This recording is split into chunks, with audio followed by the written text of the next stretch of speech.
మీ పేరేంటి? ఎక్కడి నుంచొచ్చారు? నా పేరు రమావత్ రమేష్. మాది వచ్చేసి కేశంనేనిపల్లి మండలం గుడిపల్లి. ఇంతకుముందు మా పియ్యపల్లి ఉండేది కానీ మాకు చేంజ్ చేసినారు. మా గుడిపల్లి వాళ్ళది, మధు వాళ్ళది పియ్యపల్లి. మండలం ఒకటే వస్తుంది, డివిజన్ ఒకటే, జిల్లా కూడా ఒకటే మేడం. అంటే మీకెలాంటి అన్యాయం జరిగింది ఈ కేసులో మంగ్లీకి సంబంధించినటువంటి స్కామ్‌లో? మంగ్లీకి, శివాకు, మధుకు అన్నింటి దాంట్లోనే మాకు 49,00,000 మాకు లాస్ అయిపోయింది. 49,00,000 మాకు లాస్ అయిపోయింది. ప్లస్ జనాలు కూడా లాస్ అయిపోయినారు. జనాల డబ్బులు నేను కలెక్ట్ చేసి వాళ్ళకు ఇచ్చాను కదా, అది ఆ పాపం నేను చుట్టుకున్నట్టు అయిపోయింది. జనాల డబ్బులు, అమాయక వాళ్ళ డబ్బులు నేను తీసుకున్న డబ్బులు కలెక్ట్ చేసి వాళ్ళకి ఇచ్చినా కదా, వాళ్ళకు కూడా న్యాయం జరగాలని నేను కోరుకుంటున్నాను. అంటే మీరే పర్సనల్‌గా అక్కడ దగ్గర ఉండి వీళ్ళందరి బాధితులందరి దగ్గర నుంచి మీరేనా కలెక్ట్ చేసింది? అందరు నేనే మేడం. అది కూడా నేను చెప్తే రాదు. మధు వాళ్ళు కన్సల్ట్ అయిపోతారు. తర్వాత ఎక్కడ ఉన్నానంటే బాబుకి ఇచ్చిపోండి అని అంటే, నేను ఆఫీస్లో ఉంటాను కదా, కలెక్షన్ చేసుకున్న తర్వాత అన్ని డబ్బులు అక్కడ బ్యాగ్లో పెట్టుకున్న తర్వాత మధు వస్తాడా, భరత్ చౌహాన్ వస్తాడా, శివ చౌహాన్ వస్తాడా, వీళ్ళు ముగ్గురు చేతిలో ఎవరికో ఇచ్చేస్తా. అంటే టైం ఈ శివ చౌహాన్ వచ్చిండు, మిగతా ఈ మధు వాళ్ళు, భరత్ చౌహాన్ వాళ్ళు తీసుకోతారు. 2 టైం అయితే నేను 70,00,000 ఒక టైం వచ్చిన, ఇంకో టైం 70,00,000 ఇచ్చిన, నా పైసలు 30,00,000 ఇచ్చిన.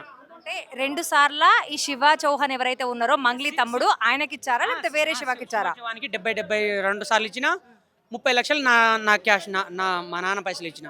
అంటే ఇప్పుడు బాధితులందరూ కూడా అందులో పెట్టుబడులు పెడుతున్నామనే కోణంలో వాళ్ళొచ్చి మీ దగ్గర డబ్బులు కట్టినప్పుడు మీరు ఎలాంటి రసీదులు ఇచ్చారు? ఎలాంటి నమ్మకాన్ని ఇచ్చారు వాళ్ళకి? నేను జస్ట్ ఇప్పుడు వాళ్ళు వస్తారు కదా, బయట వాళ్ళు మొత్తం ఫోన్లో మాట్లాడుకుంటారు కదా, పలాని రమేష్ ఉన్నాడు లోపల పోయి ఇచ్చినప్పుడు ఇచ్చేసి అని అన్నప్పుడు నేను తీసుకుంటా వాళ్ళ డబ్బులు.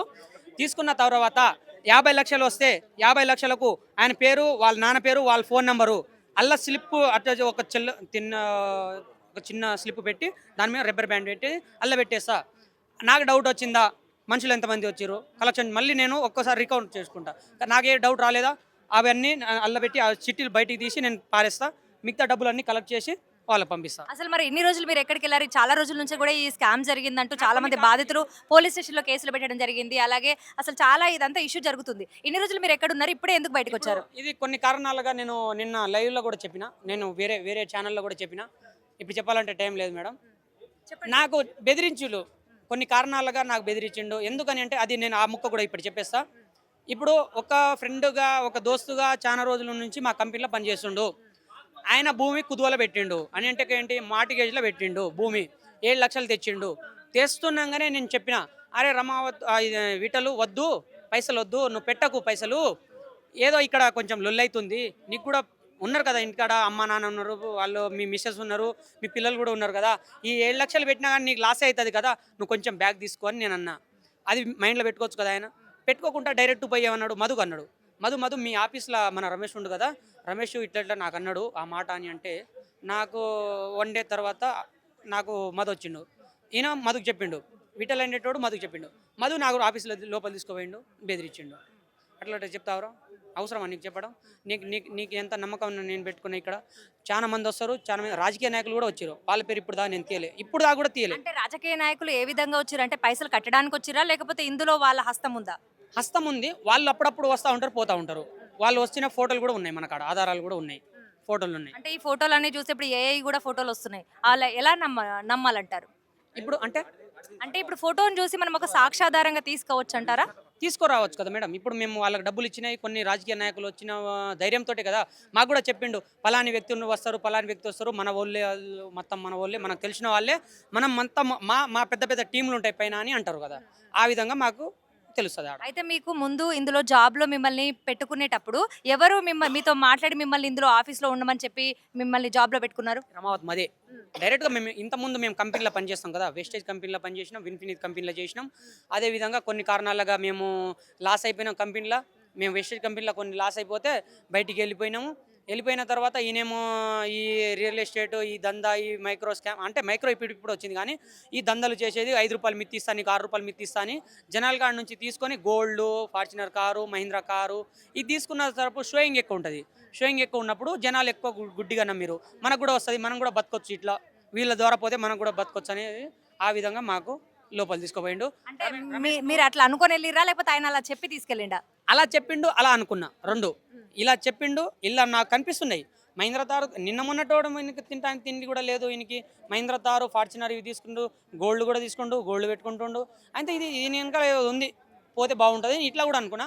మరి నువ్వు ఎన్ని రోజులు బయట పని చేస్తావురా, నీకాడ ఉంటే డబ్బులు కూడా పెట్టు, నా ఆఫీస్లో పని చేసుకో, నువ్వు టూ టైం కూడా నీకు ఇటు అమ్మ నాన్న కూడా చూసుకోవట్టు, ఇటు దగ్గరలో ఉంటుంది నీకు. ఇప్పుడు ఈ యొక్క స్కామ్ అనేది ఎన్ని సంవత్సరాల నుంచి జరుగుతున్నది? ఈ మధ్య జరిగిందా? లేకపోతే ఈ మధ్యనే ఎందుకు అసలు బయటపడింది? అసలు ఫస్ట్ నుంచి 2022 నుంచి ఇది స్టార్ట్. 2022, 23, 24 కూడా స్టార్ట్ అవుతుంది. ఇప్పుడు ఒక 6 నెలలు 7 నెలల క్రితం నుంచి ఇది క్లోజ్ అయింది. నువ్వు ఎప్పుడు జాయిన్ అయ్యావు దాంట్లో? జిఎన్ఐ ఆఫీస్కి డేట్ ఉన్నది, ఆ డేట్ నుంచి నేను జాయిన్ అయినా. అంటే ఇప్పుడు ఎన్ని నెలలు అవుతుంది? సుమారుగా ఎన్ని నెలల కింద? 9 సంవత్సరం. నెలలు అవుతుంది మేడం, 9 నెలలు అవుతుంది. అసలు మీరు ఒక ఆటో నడుపుతారు అని చెప్పేసి మేము విన్నాము ఇంతకుముందు రిలీజ్ అయినటువంటి ఆ వీడియోలో. ఒక ఆటో నడిపేటువంటి దగ్గర అతని దగ్గర 40 లక్షల రూపాయలు అనేది ఎక్కడి నుంచి వచ్చినాయి అని అనుకోవచ్చు? దీనికి ఆధారాలు అయితే ఉన్నాయి కదా. మేమైతే తప్పు చేయము, బ్యాంక్ అయితే తప్పు చేస్తుందా?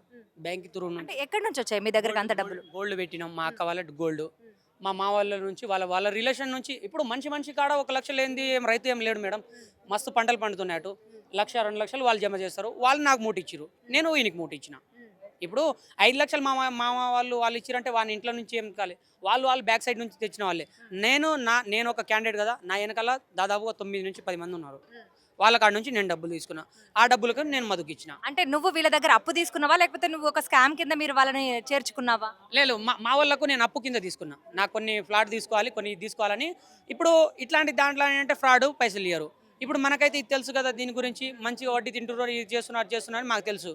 అందుకే మాకు కొన్ని కారణాలుగా పైసలు కావాలంటే వాళ్ళు ఇచ్చిర్రు, అదే డబ్బులు మేము ఇలా పెట్టినాం. అయితే ఇప్పుడైతే ఇది చెప్పారు కదా మీరు, వెస్టేజ్ కంపెనీ కానీ ఇలాంటి కంపెనీస్లో నేను వర్క్ చేశానని చెప్పారు. అంటే ఇది కూడా ఇలాంటి స్కామ్ టైప్దేనా లేకపోతే వేరే? ఆర్గానిక్స్, అది రైతులకు సంబంధించింది, ఆర్గానిక్స్ కంపెనీ అవి. అవి దానికి సంబంధించిన మాకాడ ఆధారాలు ఉన్నాయి, కానీ దానికి మనకు ఏ అవసరం లేదు కూడా. ఆ కంపెనీలో మేము చేసిన ప్రూఫ్ ఉన్నాయి, కానీ దానికి ఆ కంపెనీ ఎట్లా అయ్యిందనేది అది ఫ్రాడ్ కంపెనీ కాదు, మంచి కంపెనీ అది. అయితే ఇప్పుడు మనం చూసుకున్నట్లయితే మంగిలి ఇప్పుడు మీరు పెట్టుబడులు పెట్టినప్పుడు కానీ మిమ్మల్ని అందులో చేర్చుకున్నప్పుడు కానీ మీరంతా ఏ విషయాలు చెప్పేమన్నారు? ఇప్పుడు మీ దగ్గరికి కొంతమంది బాధితులు అంటే దాంట్లో పెట్టుబడులు పెట్టడానికి కొంతమంది మీ దగ్గరకు వచ్చి అప్రోచ్ అయ్యే వాళ్ళ? అప్రోచ్ అయ్యేవాళ్ళు, పెద్దోళ్ళే వచ్చేవాళ్ళు. ఏం చెప్పేవారు? వాళ్ళకి ఏం చెప్పమన్నారు మిమ్మల్ని? వచ్చేవాళ్ళు కానీ మాట్లాడరు, వాళ్ళకి సంబంధం లేదు. మది ఏమంటాడు, నీకేం సంబంధం, నేనున్నా కదా, నీకు డౌట్ ఉంటే నాతోటి మాట్లాడు అని అన్నటోళ్ళు. నీకు వచ్చినావా చూసుకున్నావా, వాళ్ళకి ఏమైనా తిండి అయితే తిండి పెట్టాలా, లేకుంటే వానికి ఏమైనా వాటర్ అయితే వాటర్ పెట్టాలి, కూర్చోవాలి అంతే. ఏసి పెట్టుకుంటా పెట్టుకో, కూర్చోవాలి అంతే, కూర్చోవాలి అంతే. వాడు వచ్చిండా పోయినా తర్వాత సంగతి, నువ్వు వచ్చింది చూసుకోవాలి, పోయింది చూసుకోవాలి. అవి పైసలు ఉన్న రూమ్ అవతల సైడ్ ఉంటుంది, ఇలా సైడ్ ఎవడొస్తుంది నీకు? మన వచ్చిన వాళ్ళంతా మనకు తెలిసిన వాళ్ళే కదా, తెలిసిన వ్యక్తి ఉన్నప్పుడు కూర్చొని వాడు వెళ్ళిపోతాడు. మళ్ళీ నీకు ఎప్పుడు డౌట్ రాలేదా అసలు ఎందుకు ఇంత డబ్బు వస్తుంది, ఎక్కడికి పోతుంది, ఎవరి దగ్గర ఉంటుందనే డౌట్ ఏమైనా వచ్చిందా? ఇప్పుడు డౌట్ అంటే మేడం, బయట విల్లాస్ కొంటున్నాము, రియల్ ఎస్టేట్ చేస్తున్నాము, ఇంకా పెద్ద ట్రాన్స్పోర్ట్ బిజినెస్ చేస్తున్నాం అని అంటే, ఇప్పుడు 1 టైం అయితే వానికి అడుగుతున్నాం, 2 టైం అడుగుతాం, 3 టైం అడుగుతాం, 4 టైం అడిగితే నీకు అవసరమా అని అంటాడు ముందర నుంచి. అన్నాడు కూడా కొన్ని కారణాలు మాకు కూడా చెప్తే, మాకు కూడా ఏమవుతుంది మదని అంటే, నీకెందుకు కొన్ని రోజుల తర్వాత నీకు కూడా అర్థమవుతుంది, అప్పుడు దాకా చేయాలి రమేష్, నేను కూడా ఒకరి దగ్గర అట్టనే పని చేసిన అని మాకు మోటివేషన్ చెప్తాడు. అట్లా మాకు చెప్పాడు. మళ్ళీ ఇప్పుడు మంగ్లీ కానీ ఎప్పుడైనా మిమ్మల్ని కలవటం కానీ ఆఫీస్కి రావటం కానీ జరిగిందా? నేను మంగ్లీకి చూసింది 2 టైము ఆఫీస్లో. నేను నా తోటి చూసినది ఒక్కనే. నేను అర్ధరాత్రి 12 గంటలకు నేను ఆఫీస్ కాడ చూసింది. ఆ టైంకి బస్సులు అంటే విలేజ్ మేడం, అది విలేజ్ సైడ్ బస్సులు ఉంటాయి, కానీ మంగ్లీ వచ్చిందని అందరూ ఊరికి వస్తారా? ఎక్కడ, ఏ ప్లేస్ అది? కొండమల్లేపల్లి దేవరకొండ డివిజన్, అక్కడ అది బ్రాంచెస్ కాడ అక్కడ వచ్చింది. అదే ఫార్చునర్ కార్లో వచ్చిర్రు వీళ్ళు. ఇప్పుడు బాధితులందరూ కూడా 0123 నంబర్.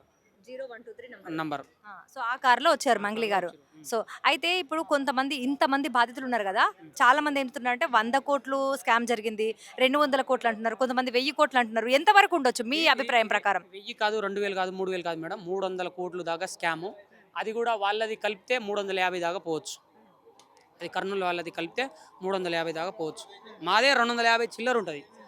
మా ఊరు నుంచి మా డివిజన్ నుంచే 250 కోట్లు ఉంటాయి మేడం. ఇప్పుడు ఫైనల్ గా మీరు అనుకునేది ఏంటి? మీరు ఏం కోరుకుంటున్నారు? ప్రభుత్వం నుంచి కావచ్చు, ఇక్కడ నుంచి ఉన్న ప్రభుత్వం నుంచి అయినా, పెద్ద సార్లతోనైనా నేను ఒకటే మాట అనేది ఏమని అంటే, లాస్ట్ అండ్ ఫైనల్ మనిషి అనేటోడు ప్రతి ఓడు తప్పు చేస్తాడు మేడం, ప్రతి ఓడు తప్పు చేస్తాడు. వాళ్ళకు తెలియదు, వాళ్ళు ఏదో అనుకున్నారు, కాలే లాస్ అయిపోయినారు.